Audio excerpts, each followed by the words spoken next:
अरे छोट्या तुम्ही मध्ये आले काय कमी जास्त झाला असतं तर.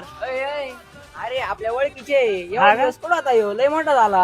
अरे हा मामाच्या गावाला होता, आता तो आलाय आणि त्याला आहे ना आता इंग्लिश मिडियमला स्कूलला टाकायचंय, पण सीबीएसई बोर्ड पाहिजे, ते पण शिवाय मान्यता प्राप्त.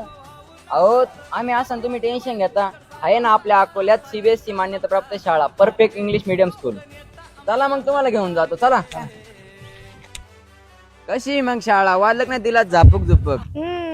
हीच ती पहिली सीबीएसई मान्यता प्राप्त शाळा. कोणामुळं? फक्त आणि फक्त आपल्या वैभव भाऊंमुळं. अहो शाळेचेच नाही तर आहे ना वैभव भाऊंनी ना अकोलेकरांसाठी भरपूर कामे केलेली. हे जर काम आहे तुम्हाला सांगत बसलो नाही तर संध्याकाळ होईल. तुम्हाला जर आहे ना अकोला तालुक्यात असाच विकास चालू ठेवायचा असेल तर आहे ना, तर येत्या 20 तारखेला आहे ना विधानसभेच्या निवडणुकीत आहे ना तुम्ही बटन दाबणार तर फक्त अनुक्रमांक 6च. अनुक्रमांक 6चं म्हणजे कोणाचं? अहो ताई तुम्हाला माहित नाही, अनुक्रमांक 6चे अपक्ष उमेदवार मान्य श्री वैभव भाऊ मधुकरराव पिचड साहेब आहे. पुढं आहे गोलीगत धोका, सावधान राहा, धोक्याला बळी पडू नका आणि आपलं मत फक्त रिक्षालाच द्या.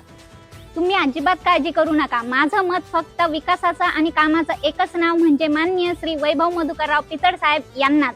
तर मग येत्या 20 नोव्हेंबरला ऑटो रिक्षा या चिन्हासमोरील बटन दाबून वैभव भाऊंना प्रचंड बहुमतांनी विजयी करा. आता वादळ येणार फक्त वैभव भाऊंकडे.